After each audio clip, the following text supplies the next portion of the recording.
Ibu, Ibu Andi Miftah Ainun yang akan mengajar mata pelajaran matematika menjadi lebih asyik dan menyenangkan.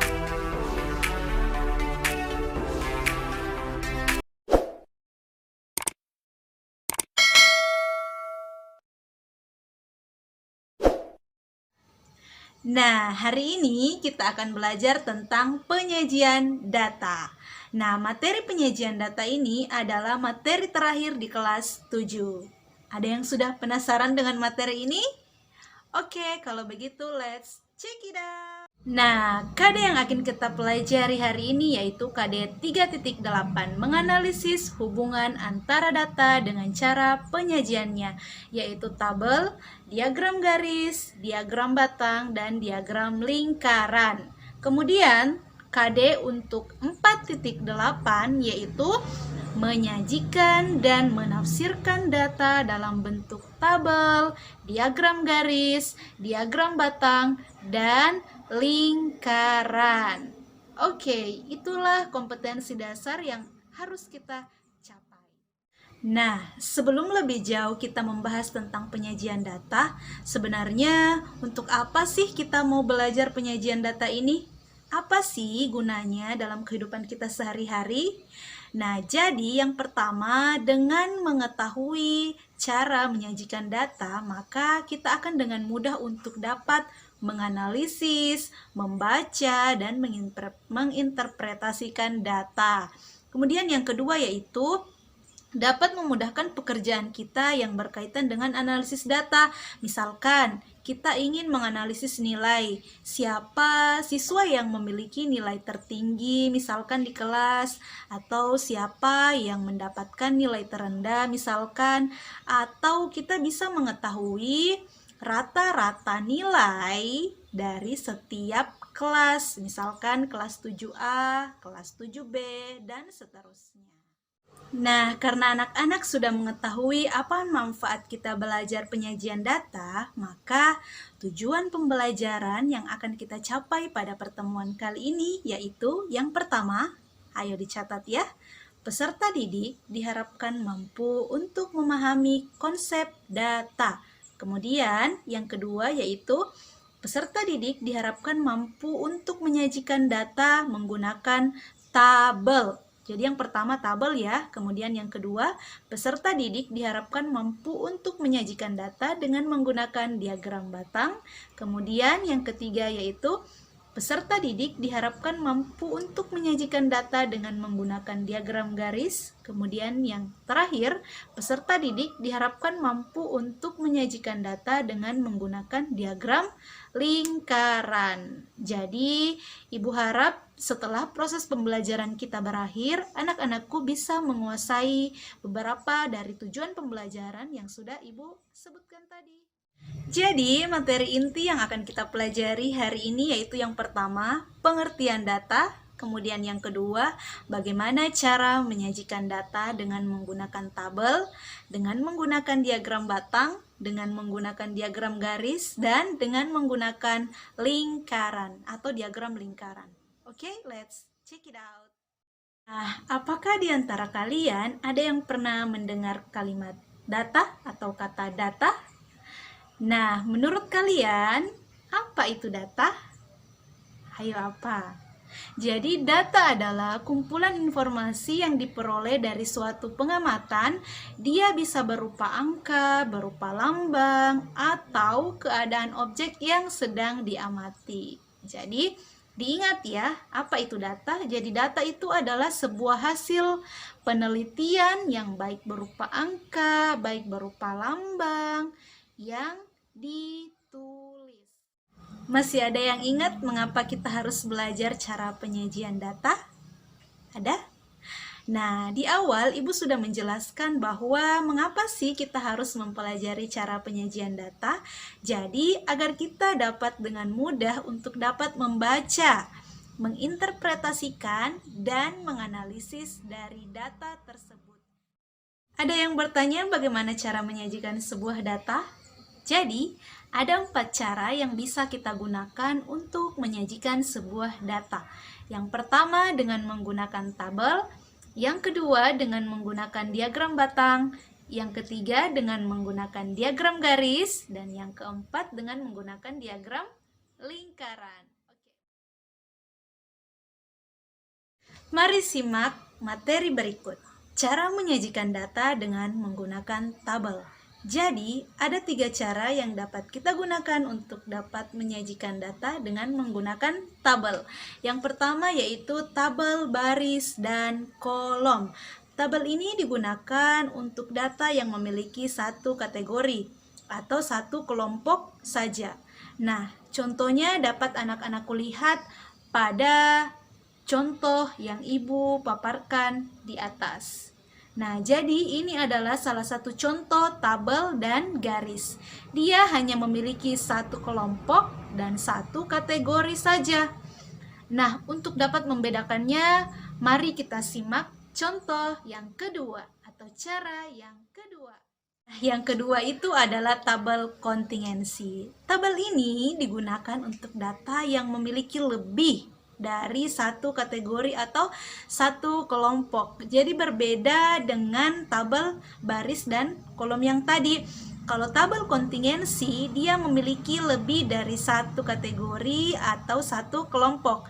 Nah, contohnya bisa anak-anakku lihat seperti contoh di atas. Dia berbeda kan? Dia memiliki 3 kategori. Sedangkan yang tadi di tabel baris dan kolom, dia hanya memiliki satu kategori. Jadi anak-anakku bisa pahamkan cara membedakan tabel yang pertama atau cara yang pertama dengan cara yang kedua ini. Oke? Ketiga yaitu tabel distribusi frekuensi. Jadi tabel ini digunakan untuk data yang memiliki interval. Coba dilihat contoh berikut, dia berbeda kan? Dia memiliki interval. Contoh lain yang bisa kalian lihat, misalkan interval nilai, misalkan dari nilai 10 sampai 80, nilai 10 sampai 30, 30 sampai 60, dan seterusnya. Kita bisa menggunakan tabel distribusi frekuensi untuk menyajikan data tersebut. Nah, cara yang kedua setelah dengan menggunakan tabel itu dengan menggunakan diagram batang. Nah, diagram batang ini bentuknya berbentuk seperti balok yang berbentuk persegi dan menjulang ke atas atau memanjang ke atas. Coba anak-anakku lihat contoh berikut. Ini adalah contoh diagram batang penyajian nilai rata-rata ulangan matematika kelas 9A sampai 9E. Di mana contoh kelas 9A dia memiliki nilai rata-rata ulangan matematika sebesar 78. Kemudian kelas 9B memperoleh nilai berapa? Ayo berapa? Ya, tepat sekali. Dia memperoleh nilai 79. Jadi, untuk membaca diagram batang ini, kita bisa membaca dari bawah ke atas. Oke, sudah dipahami? Ibu harap sudah dipahami ya.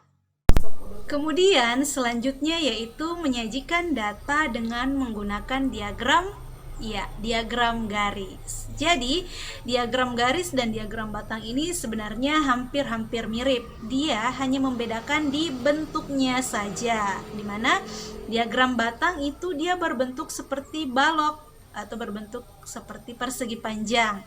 Sedangkan diagram garis dia berbentuk seperti titik-titik yang dihubungkan oleh sebuah garis. Untuk dapat melihat perbedaan yang signifikan, dapat anak-anakku lihat pada contoh berikut. Nah, di sini diberikan contoh kesukaan warna dan banyaknya siswa yang menyukai warna tersebut. Misalkan, yang menyukai warna kuning itu sebanyak berapa orang? Iya, betul sekali, 3 orang. Dan yang menyukai warna pink berapa? Iya, sebanyak 10 orang. Jadi, cara membaca untuk diagram garis dan diagram lingkaran itu mirip. Kita bisa membaca dari bawah ke atas. Nah, yang keempat yaitu menyajikan data dengan menggunakan diagram lingkaran. Nah, diagram lingkaran ini dapat kita gunakan untuk menyajikan data yang dapat dikategorikan atau dikelompokkan. Jadi diingat ya, diagram lingkaran ini juga memudahkan kita untuk mengetahui apa? Perbandingan suatu data terhadap keseluruhan data. Jadi untuk membandingkan data yang satu dengan data yang lainnya, maka kita bisa menggunakan diagram lingkaran, yang dimana diagram lingkaran ini pasti dibagi menjadi beberapa ruas lingkaran. Nah, coba perhatikan contoh berikut. Contoh yang ini ya. Jadi disajikan data dalam bentuk tabel, yaitu hobi anak-anak dan jumlah anak-anak yang gemar pada tiap-tiap hobi tersebut. Nah, data yang di tabel ini kemudian dikonversikan menjadi data dalam bentuk diagram lingkaran. Bagaimana caranya? Nah, misalnya kita mengambil hobi olahraga. Kita ambil hobi olahraga. Dia sebesar 40% atau 144 derajat. Nah, bagaimana cara memperolehnya? Mari kita menggunakan rumus di samping. Jadi, untuk ruas sudut, maka kita bisa menggunakan nilai data dibagi jumlah data dikali 360 derajat. Ya, pintar. Sehingga kita peroleh nilai pada hobi olahraga sebesar 20 dan jumlah data sebesar 50 dan dikali 360 derajat, jadi 20 dibagi 50 dikali 360 derajat, hasilnya berapa? Iya, tepat sekali, 144 derajat. Nah, kalau kita mau mengetahui persentasenya, kita menggunakan rumus persen ini. Coba diperhatikan. Oke, sudah paham sampai di sini? Ada yang kurang dimengerti? Bisa ditulis di kolom komentar. Nah, tibalah kita di penghujung video ini. Di akhir video ini, Ibu harap apa yang sudah Ibu jelaskan tadi bisa anak-anakku pahami dengan baik, bisa anak-anakku cerna dengan baik. Jangan lupa untuk mengulang-ulang materi yang sudah kita pelajari. Dan Ibu berharap jika ada yang kurang dipahami, ada yang kurang dimengerti, silahkan tinggalkan komentar di bawah. Insya Allah jika ada kesempatan dan ada waktu, Ibu akan balas. Jika sekiranya memang ada waktu, Ibu akan balas. Oke, Ibu kira cukup sekian untuk pembelajaran kita hari ini. See you di next video. Wassalamualaikum warahmatullahi wabarakatuh.